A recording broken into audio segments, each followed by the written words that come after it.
দরকার নেই। আপনারা যদি 50 জন যুবক একত্র হন, একটা বানান কাউকে কিছু বলা দরকার নেই। খালি ওরা যেমন করে আপনারা আমরা ঘুরবো, হ্যাঁ, যে কে কোথায় কি করতেছে না করতেছে।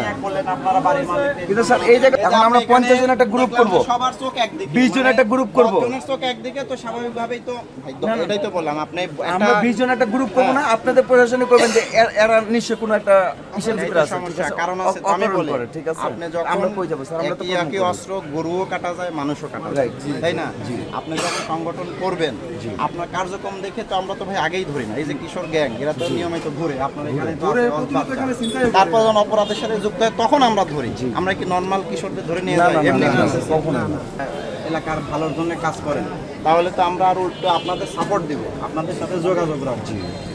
এটা খুব ভালো একটা জিনিস মনে রাখেন, আমরা তো ভাই এইসব বিষয়ে ট্রেনিং প্রাপ্ত, মানে ওই যে পুলিশের চোখ তো জহরির চোখ, কে গাঞ্জা খোর, কে চোর, কে টাউন, কে বাটপার, কে অপরাধ দেখলেই বোঝা যায়। আমি তাই আপনাদের সাথে ভালো ব্যবহার করছি। না না না স্যার, আপনি আসলে অনেক ভালো ব্যবহার